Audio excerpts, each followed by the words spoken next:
ఇలా కలిసి చేసుకోవడం వల్ల ఆ కష్టాన్ని మనం తగ్గించుకోవచ్చు అనేటటువంటి మానసికమైన దృఢత్వం, బలం ఇవన్నీ కూడా మనిషికి బలాన్ని ఇస్తాయి. ఇటు ఆధ్యాత్మిక పరంగా బలం వస్తుంది, ఇటు భౌతికంగా బలం వస్తుంది, ఇటు ప్రకృతి పరంగా చక్కటి ఆహ్లాదకరమైన వాతావరణంలో సంచరిస్తున్నారు రోజంతా. ఇంతసేపు గడపడం అనేది కూడా అందరూ సమయాన్ని పెట్టుకొని గడపడం కూడా ఒక ఉల్లాసం కదా. ఏదో ఇలా కనిపించి అలా వెళ్ళిపోయేటటువంటి రోజుల్లో మరి అందరూ కలిసి ఒక చోట అంత సమయాన్ని మళ్ళీ సాయంత్రం వరకు కలిసిమెలిసి ఉంటున్నారంటే ఎంతో సమయాన్ని అక్కడ పెడుతున్నారు, ఎన్నో పనులు పక్కన పెట్టుకొని.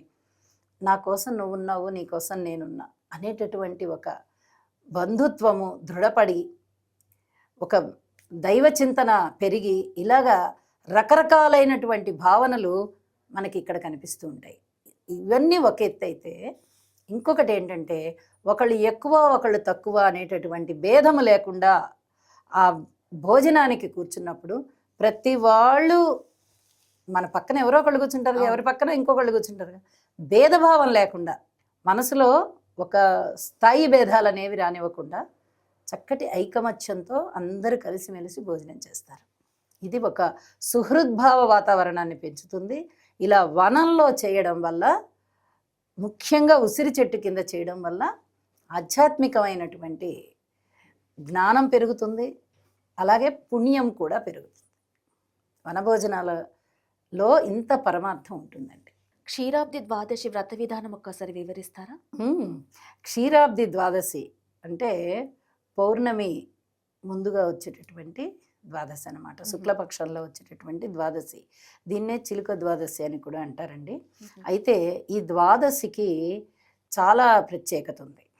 ఏకాదశి పూజ చేసుకుంటాము, అలాగే కొంతమంది వ్రతం ఆచరిస్తారంటే ఉపవాసమే వ్రతం, పూజ చేసుకోవడం, ఆ రోజున ఇక ఏమి తినకుండా ఉండడం, అదే ఏకాదశి వ్రతం. అంటే ఒక దీక్ష భూనినట్టు అనమాట. అయితే మరుసటి రోజు ద్వాదశి నాడు తులసి అమ్మవారికి పూజ చేసుకుంటాం. ఆ తులసి చెట్టు దగ్గరే మనము తులసి కోటలో పెట్టుకుంటాం కదా, తులసమ్మని తులసి కోటలో పెట్టుకున్న అక్కడనే విష్ణుమూర్తిని కానీ కృష్ణుణ్ణి కానీ అక్కడనే ఆ బొమ్మని పెట్టుకొని, అంటే విష్ణువు లక్ష్మి అన్న భావనతో పూజ చేసుకుంటాం మనం. దీనికి ఈ క్షీరాబ్ది, క్షీర అంటే పాలు, పాల సముద్రం నుంచే కదా ఆవిడ వచ్చింది. కాబట్టి ఆవిడికి మనము పూజ చేస్తున్నట్టు అనమాట, లక్ష్మీ అమ్మవారికి. ఆ రోజున మనము ఎన్ని దీపాలైనా వెలిగించుకుంటాం. తులసమ్మ దగ్గర చేసేటటువంటి ప్రత్యేక పూజ ఇది. మామూలుగా తులసి కోట దగ్గర ప్రతిరోజు దీపం పెట్టుకుంటాం మనం. కార్తీక మాసంలో అయినా దీపం పెడతాం అక్కడ, మామూలుగా విడిగా రోజుల్లోనైనా దీపం పెట్టుకునే అలవాటు చాలా మందికి ఉంటుంది. ఇంట్లో పూజ చేసుకొని కూడా మళ్ళీ ఒక దీపాన్ని తీసుకెళ్ళి తులసమ్మ దగ్గర పెట్టుకుంటాము. అయితే ఈ కార్తీక మాసంలో ఈ ద్వాదశి రోజున చేసేటటువంటి పూజ ప్రత్యేకంగా తులసి దగ్గరే చేస్తాము. తులసి చాలా మహాపతివ్రత, చాలా గొప్ప పతివ్రత, లక్ష్మీదేవి అంశ అనమాట ఆవిడ. కాబట్టి ఈ క్షీరాబ్ది ద్వాదశి రోజున అమ్మవారికి పూజ చేసుకుంటాము. అమ్మవారితో పాటు అయ్యవారికి కూడా పూజ చేసుకుంటాము. ఉపవాసాలతో పని లేదు దీనికి, ఇక ఉపవాసం చేయాల్సింది ఏమీ లేదు. ఆ రోజు పగలు భోజనం చేసి ఉంటాము అందరము. ఎందుకంటే ముందు రోజు ఏకాదశికి చాలామంది ఉపవాసాలు ఉండి మరుసటి రోజు ద్వాదశి భోజనం చేస్తారు కదా, పారణ చేసుకుంటారు కదా. కాబట్టి ఇంకా ఆ రోజు ఉపవాసంతో సంబంధం లేదు, మామూలుగా భోజనం చేసేస్తారు. సాయంత్రం మళ్ళీ ఒకసారి స్నానం చేసుకుని చక్కగా తులసమ్మని చక్కగా అంతా అలంకరించుకొని, తులసి కోట చుట్టూరా కూడా మనం ముగ్గులు వేసుకొని, నీళ్లు జల్లి అలికి చక్కగా ముగ్గులు వేసుకుని దీపాలు పెట్టుకుంటాం. అలాగే అమ్మవారికి అయ్యవారికి పూజ చేసుకుంటాం. అష్టోత్తర నామాలు చదువుకొని పూజ చేసుకుంటాము. టెంకాయ కొడతాము, అరటిపళ్ళు పెడతాము, నివేదన ఇవన్నీ చేస్తామన్నమాట. క్షీరాబ్ది ద్వాదశి అంటే దానికి అదే ప్రత్యేకం. పోలీస్ వర్గం గురించి కాస్త చెప్తారా? పోలీస్ వర్గం అనగానే, పోలి అనేది ఒక మనిషి పేరు, ఒక అమ్మాయి, ఒక గృహిణి అమ్మాయి. అయితే వాళ్ళు చాకలి వాళ్ళు, పోలి అమ్మాయి పేరు. ఒక గ్రామంలో అత్తగారు, నలుగురు కొడుకులు. అయితే ఈ పోలి 4వ కోడలు. అత్తగారికి కినుక అన్నమాట ఈ అమ్మాయి అంటే. ఎక్కువగా పని చెప్పడం, ఎక్కువగా ఈమెనే ఏదో ఒకటి బాధించడం చేస్తూ ఉంటుంది. మిగతా పైన 3 కోడళ్ళని కూడా ఏమి అనదావిడే. అయితే పాపం పోలి భర్తని అడుగుతూ ఉంటుంది ఎప్పుడు, మనకి ఎందుకు ఇంత కష్టాలు ఎందుకు చెప్పండి మీరు అంటే, నేనేమి చెప్పలేను మా అమ్మకి, నేను ఎదురు మాట్లాడలేను, నువ్వు ఎలాగోలాగ సర్దుకో అంటూ ఉంటాడు. నమ్మడు ఆయన, నమ్మడు వినడు రెండు. అయితే ఇంకా నా అదృష్టం ఇంతేలే ఏం చేస్తాం అనుకుని పాపం ఇంటెడు చాకిరి ఓపిగ్గా చేస్తూ ఉంటుంది పోలి. అందరూ కార్తీక మాసం వచ్చింది, అందరూ కూడా చక్కగా నదులకు వెళ్తున్నారు, స్నానాలు చేసుకుంటున్నారు, దీపాలు పెట్టుకుంటున్నారు, ఇళ్ళకు వస్తున్నారు, ఉపవాసాలు ఉంటున్నారు, ఇలా రకరకాలుగా జరుగుతోంది. అయితే ఇక చివరి రోజు ఆ అమ్మాయికి, నేను నదికి వెళ్తే బాగుండు, నేను స్నానం చేస్తే బాగుండు అని ఉంటుంది పోలికి. అయితే ఈ అత్తగారు పడనివ్వకుండా, నువ్వు ఇంట్లో ఉండి పని అంతా చెయ్యి, మేము వెళ్ళి స్నానం చేసి వస్తాము అని చెప్పి ముగ్గురు కోడళ్ళని తీసుకుని ఆమె నదికి వెళ్ళిపోతుంది. నదికి వెళ్ళిపోయేటప్పటికి ఈమె బాధపడుతుంది, చాలా బాధపడుతుంది. ఎప్పుడు పడే బాధ కన్నా రెండింతలు బాధపడుతుంది. నన్ను వదిలేసి వెళ్ళిపోయారు, నాకు ఈ పని అంతా చేసుకోవాలి కదా, సరే ఏదైనా కానీ పని అంతా అయితే నేను చేసేస్తాను, అత్త వచ్చేటప్పటికి నేను కూడా ఇంట్లో దీపం పెట్టుకుంటాను అని చెప్పి ఆ మనసులో ఆ కోరిక పెట్టుకున్నదై గబగబా అన్నీ అంట్లు తోమేస్తుంది, బట్టలు ఉతికేస్తుంది, ఇల్లు వాకిళ్ళు అన్నీ శుభ్రం చేసేస్తుంది. ఇక తలారా స్నానం చేసి దేవుడి దగ్గరికి వెళ్ళి దండం పెట్టుకొని చెప్తుందన్నమాట, నాకు శక్తి లేదు, భక్తి ఉంది, కానీ నేనేమి చెయ్యలేను, మా అత్తగారు నన్ను ఎక్కడికి తీసుకెళ్ళట్లేదు, కాబట్టి నేను నిస్సహాయరాలిని, నాకు ఎలా అయినా పుణ్యం వచ్చేటట్టు చేయి స్వామి అని దండం పెట్టుకొని మజ్జిగ చిలుకుతుంది, పెరుగు చిలుకుతుంది. పెరుగు చిలికితే మజ్జిగలో పెరుగులో వెన్న వస్తుంది కదా, ఆ వెన్న తీసి కాస్తుంది ఆవిడ. కాస్తే తన వంటి బట్టలలోంచి నూలు పోగులు తీసి ఒక ప్రమిద ఎక్కడో చూసుకుంటుంది, ఒక కుండ పెంకు ఎక్కడో చూసుకుని ఆ పెంకునే ప్రమిదగా భావించుకొని దానిలో ఈ నెయ్యి కాచింది కదా, ఆ నెయ్యి వేసి ఈ అమ్మాయి వస్త్రం నుంచి తీసింది కదా నూలు, ఆ నూలుని పెట్టి దండం పెట్టుకుంటుంది. అయితే భగవంతుడికి చేరింది ఈ అమ్మాయి యొక్క ఆర్తి. ఎంత గొప్ప విషయం చూడండి, ఎంత నిస్వార్థంగా ఉంటే భగవంతుడికి భక్తి చేరుతుంది. ఎన్ని పూజలు చేస్తే, ఎన్ని జపాలు చేస్తే, ఎన్ని హోమాలు చేస్తే, ఎంత తపస్సు చేస్తేనో చేరని భక్తి ఈ అమ్మాయి అంతరంగం అంతా భక్తితో నిండిపోయింది, నిస్వార్థంగా ఉంది, ఎవరి మీద ఎటువంటి క్రోధము లేదు. తన కర్తవ్యంలో అత్త ఆజ్ఞాపించింది, తన కర్తవ్యంలో ఆ అమ్మాయి మునిగిపోయి ఎవరిని ఏమీ అనుకోకుండా భగవంతుడికి దండం పెట్టుకొని, నాకు కూడా ఇవన్నీ చేయాలని ఉంది స్వామి అని చెప్పి దండం పెట్టుకొని చేతనైంది, అమ్మాయికి చేతనైంది. ఇంట్లో మజ్జిగ చిలికి ఆ కవ్వానికి వచ్చినటువంటి వెన్నని చక్కగా దీపానికి మలిపింది. అలాగా ఈ నిష్కల్మషమైన ఈ భక్తి భగవంతుడికి చేరి భగవంతుడు తన దూతని పంపించాడు, విష్ణుమూర్తి దూతని పంపించాడు, వెళ్ళి ఆ పోలిని తీసుకురండి, ఆ అమ్మాయికి మోక్షమే కానీ అంటే బొందితో స్వర్గానికి వెళ్ళిపోయింది అమ్మాయి, ప్రాణాలు ఉండంగానే స్వర్గానికి వెళ్ళిపోయింది. వచ్చారు వాళ్ళు, విష్ణుదూతలు వచ్చారు, వచ్చి పోలమ్మ విష్ణుమూర్తుల వారి ఆజ్ఞ, స్వర్గానికి రావాలి నువ్వు, వైకుంఠ ప్రవేశం ఏర్పడింది నీకు, రా అనగానే అంతకన్నా ఆనందమే ఉందని ఒక్కసారిగా ఆ విమానానికి దండం పెట్టుకొని ఎక్కేసింది అమ్మాయి. ఎక్కేయంగానే అప్పుడే వస్తారు ఈ అత్త కోడళ్ళు అందరు నది నుంచి.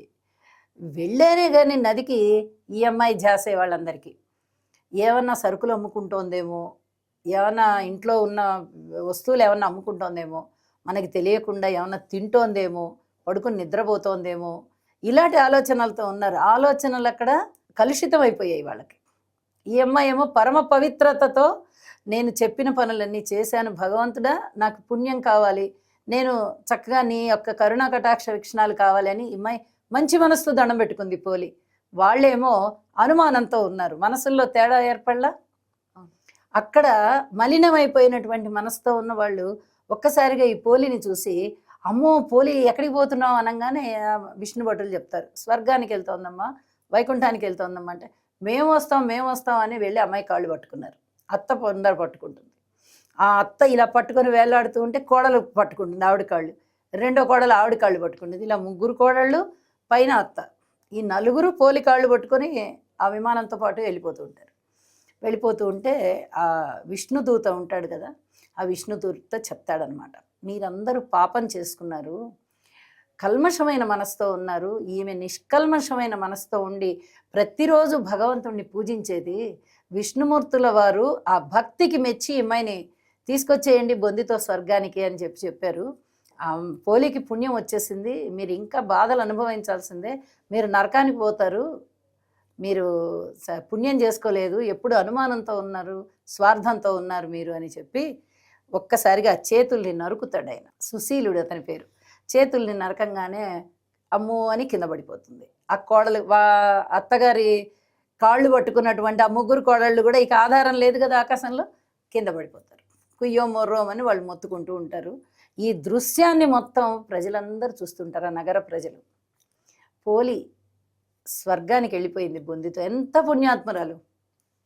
మనము కూడా ఆమె పేరుతో దీపాలను పెట్టుకుందాము అని ఎన్ని దీపాలు వీలైతే అన్ని దీపాలు పెట్టి అరటి మట్టలో ఆ దీపాల్ని ఉంచి నదిలో వదిలేస్తారు. ఎక్కడ కుదిరితే అక్కడ నది, తటాకము ఉన్నాయి కదా, సరస్సులు, అందులో వదిలేస్తారనమాట. వదిలేసి ఆ రోజు ఈ పోలీస్ స్వర్గానికి వెళ్ళిన కథని చెప్పుకుంటారు. ఆ రోజు ఆ అమ్మాయికి స్వర్గం ప్రాప్తించింది కాబట్టి మా మనసులు కూడా నిష్కల్మషంగా ఉండాలి, మాలో కూడా భక్తిభావం పెరగాలి అనేటటువంటి ఆలోచనతో ఈ కథని చెప్పుకొని ఆ పోలమ్మ పేరు చెప్పుకొని దీపాలు పెట్టుకుంటారు. కులం ఏదైనా సరేనండి, కులానికి ప్రాధాన్యత లేదు, గుణానికి ప్రాధాన్యత ఉంది. అటువంటి యొక్క గుణానికి అద్భుతమైనటువంటి దైవ సన్నిధానం దొరికింది అనేటటువంటి కథ పోలీస్ స్వర్గం. ఇది కార్తీక మాసంలో చివరి రోజైన అమావాస్య రోజు చేస్తామన్నమాట. పోలీస్ స్వర్గం దీపాలు పెడతాం. ఆ రోజు దీపాలు పెట్టి నీళ్ళల్లో వదిలేస్తాం. ఆలయాల్లో ఆకాశ దీపాన్ని ఎందుకు వెలిగిస్తారు? ఆకాశ దీపం అనగానే మనకి చాలా ఎత్తైన ప్రాంతంలో దీపం పెట్టడం అనేది అర్థం. ఆ ఎత్తుగా పెట్టడాన్ని ఆకాశం అన్నాం మనం. అలాగే విష్ణుమూర్తి సర్వాంతర్యామి. మనము భగవంతుడికి పెట్టేటటువంటి దీపము గుడిలో ధ్వజస్తంభం మీద పెడతాం. అలా ధ్వజస్తంభం మీద పెట్టినప్పుడు ఆ ఆకాశంలో సర్వాంతర్యామిగా ఉన్నటువంటి విష్ణువు, అంటే వ్యాప్తి చెందినవాడు విష్ణువు కాబట్టి అలాంటి వ్యాప్తి చెందినటువంటి విష్ణుమూర్తికి ఈ దీపం అని చెప్పడం ఒక ఉద్దేశం అయితే, రెండవ ఉద్దేశం కూడా ఉందండి. కార్తీక మాసంలో ప్రారంభం రోజున మొదలుపెట్టి ఇక ప్రతిరోజు కూడా ఆకాశ దీపాన్ని పెట్టే వాళ్ళు ఉంటారు. ముఖ్యంగా గుళ్ళల్లో తప్పనిసరిగా పెడతారు. మొదటి రోజు కంపల్సరిగా పెడతారు ఇది. అయితే రెండవ ఉద్దేశం ఏంటంటే, ఇది భగవంతుడికి పెట్టే దీపము. గర్భగుడి ముందర మనకి ధ్వజస్తంభం ఉంటుంది. ఆ ధ్వజస్తంభం పైన ఈ దీపాన్ని పెట్టే ఏర్పాటు చేస్తాం. చక్కగా ప్రమిదలో దీపం పెట్టి మనము బావిలో నీళ్లు తోడడం అనేది మీకు తెలిసే ఉంటుంది చాలామందికి. అలాగా ఈ దీపాన్ని పైకి పంపిస్తారనమాట. అంటే ఒక గిలక పెట్టి దాని మీద నుంచి తాడు ఇలా లాగుతుంటే ఇటువైపు రెండో కొస వైపు ఉన్నటువంటి దీపం అలా పైకి వెళ్తూ ఉంటుంది. అక్కడ దాన్ని కూర్చోబెట్టే ఏర్పాటు చేసి దానిలో చమురు కూడా వేస్తూ ఉంటారు. మళ్ళీ ఏదైనా నిచ్చెన అలాంటిది తీసుకుని కాస్త చూస్తూ ఉంటారు కూడా. ఆకాశ దీపం వెలగాలి కాబట్టి నిరంతరం అది వెలిగేటట్టుగా కూడా చూస్తారు. రెండవ ఉద్దేశం కూడా ఉందండి దీనిలో. అది ఏమిటి అంటే, ఈ అమావాస్యకి కార్తీక మాసంలో ముందు రోజు వెనక రోజు ఆశ్వీజ మాసపు చివరి రోజు అమావాస్య వస్తుంది. మరుసటి రోజు కార్తీక మాసం ప్రారంభం అవుతుంది. అంటే కార్తీక మాసానికి వెనక రోజు కింద లెక్క కదా అమావాస్య అంటే. ఈ అమావాస్య రోజున పితృదేవతలు అందరూ కూడా, పితృదేవతలందరూ కూడా ఆకాశ మార్గంలో వెళ్తారట. అలాగే ఆకాశ మార్గంలో వెళ్ళే వారికి మనము దోవ చూపించాలి కాబట్టి ఈ దోవ చూపించేటటువంటి విధానం దీపం పెట్టి మనం దోవ చూపిస్తున్నాము అనేటటువంటి భావనతో ఆకాశ దీపాన్ని పెడతారట. అందుకు ఆకాశ దీపాన్ని పెడతారు. ప్రతి వాళ్ళు ఆకాశ దీపాన్ని పెట్టచ్చు. అలాగే నగర కూడళ్లలో, కూడలి అంటే తెలుస్తుంది కదా, సెంటర్స్, అలాంటి సెంటర్లలో కూడా ఒక దీపాన్ని ఏర్పాటు చేసి బాగా పైకంట పెట్టాలన్నమాట. చేతికి అందుబాటులో లేకుండా బాగా ఒక 10 అడుగులో 15 అడుగులో ఎత్తునో పెట్టేటటువంటి ఏర్పాటు చేసి అక్కడ దీపాన్ని పెట్టినట్లయితే చక్కగా పితృదేవతల సంచారానికి ఇబ్బంది లేకుండా ఆకాశంలో దోవ కనబడుతుంది అని చెప్పి పెద్దలు చెప్తారు. అదే ఆకాశ దీప ప్రాధాన్యత. చాలా చక్కగా చాలా విషయాలు కార్తీక మాస విశిష్టత గురించి మాకు తెలియజేసినందుకు ధన్యవాదాలండి. ధన్యవాదాలండి. తెలుసుకున్నారు కదండి కార్తీక మాస విశిష్టత గురించి. ఇది ఇవాల్టి ప్రత్యేక కార్యక్రమం. మరొక కార్యక్రమంలో మళ్ళీ కలుసుకుందాం. అంతవరకు సెలవు. నమస్కారం.